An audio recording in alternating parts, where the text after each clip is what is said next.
Hare Krishna. So after speaking about the philosophy of the demons, now Krishna is going to talk about the activities of the demonic personalities. So let's see that in Shloka number 9.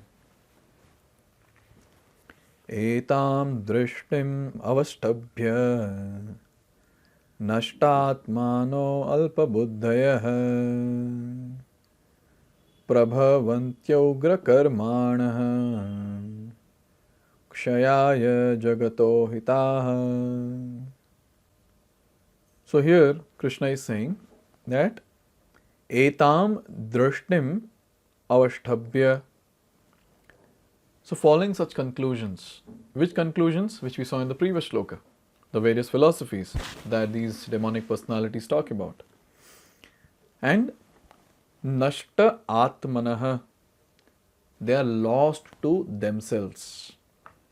Alpa buddhayah, they have no intelligence.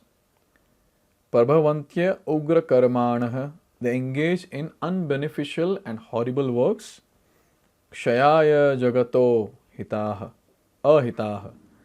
And these are meant for what? Destroying the world. So a heavy shloka which talks about most of the people of this world. Anyone and everyone who does not have faith in the Vedic scriptures, they are categorized in the category of demons according to Krishna in Bhagavad-gita. Why? Because they will not know what is the goal of life. And they will formulate their own goals, own philosophies and own activities which will destroy themselves and which will destroy others also in this world. Here Prabhupada is saying the demoniac are engaged in the activities that will lead the world to destruction. The Lord states here that they are less intelligent. The materialists who have no concept of God think that they are advancing. But according to Bhagavad-gita, they are unintelligent and devoid of all sense. They try to enjoy this material world to the utmost limit and therefore always engage in inventing something for sense gratification. Now see, one thing is very clear. We are there in this century where technologically, yes, we are advancing. But now the thing is, there's a question. Technologically we are advancing, but what is the quotient when it comes to satisfaction? The quotient of satisfaction. What level of satisfaction people have? How much these different personalities in this world who are not practicing bhakti, how much happy they are, how much blissful they are. So these are all on one category, one side. But talking about something in day-to-day life, what about the human values? What about the ethics and the moral values?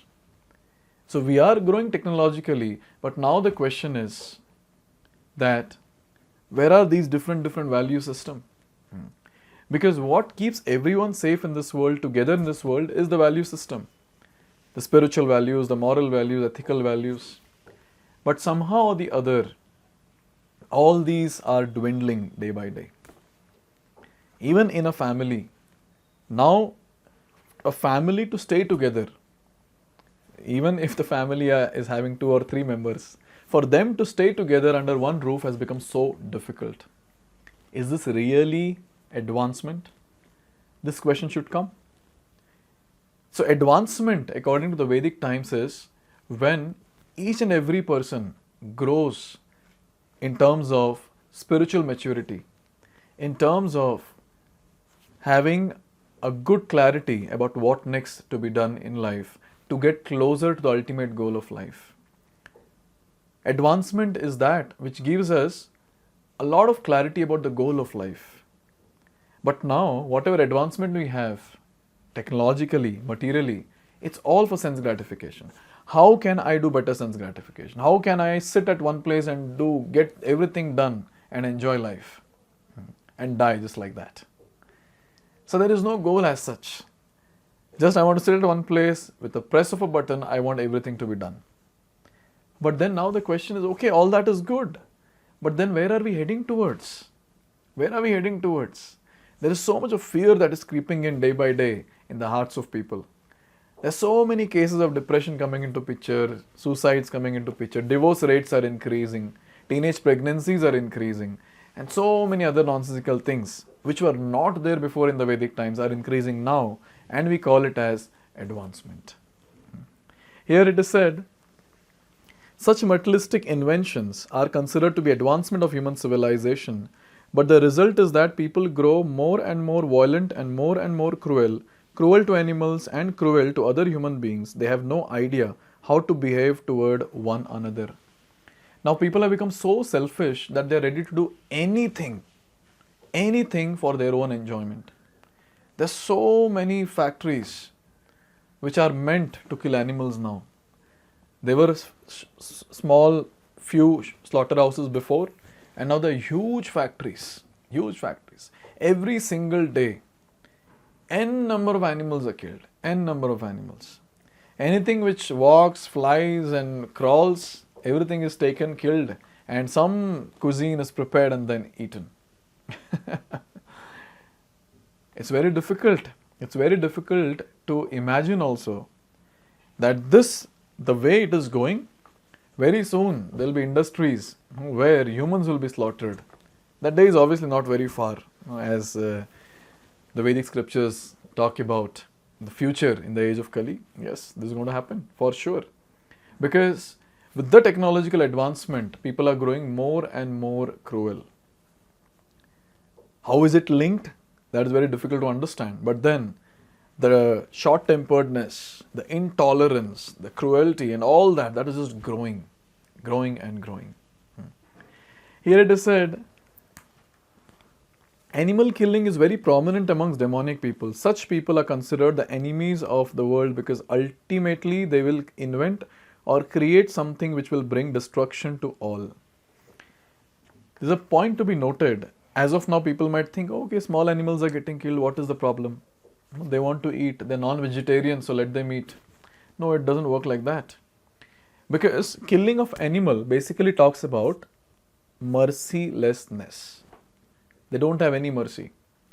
So, when the heart becomes merciless for these small creatures, with time it will become merciless for anyone and everyone of this world. So, it's just a matter of time that the person will become so hard-hearted, so merciless, that he will not care to kill people around or anyone around for that matter, destroy anything around for that matter, just for his own enjoyment.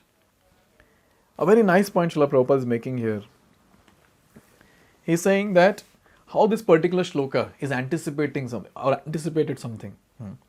So he is saying, this verse anticipates the invention of nuclear weapons of which the whole world is today very proud. At any moment, war may take place and these atomic weapons may create havoc. Such things are created solely for the destruction of the world, and this is indicated here. Due to godlessness, such weapons are invented in human society. They are not meant for the peace and prosperity of the world. Anytime the world can be destroyed. Anytime by whatever weapons are invented. Why all these things are happening? Why? If we are going nicely ahead when it comes to material life, why is it that so many different negative things are coming into picture? We might be advancing materially, but then spiritually we are degrading day by day. And more importantly, we have removed God from the center of our life. We have thrown Him out.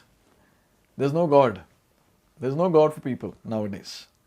It's a great fashion nowadays to become atheists also. So it's an important point to note, till the point God is not there in the center of our life, life is going to be a great havoc. We can grow technologically, that's very nice. We can advance in all those ways possible.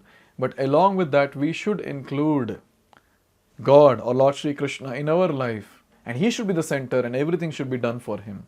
All that is there technologically, which are invented or whatever, should be used in His service. And we will see that our life will be very peaceful. And along with that, we will grow spiritually also.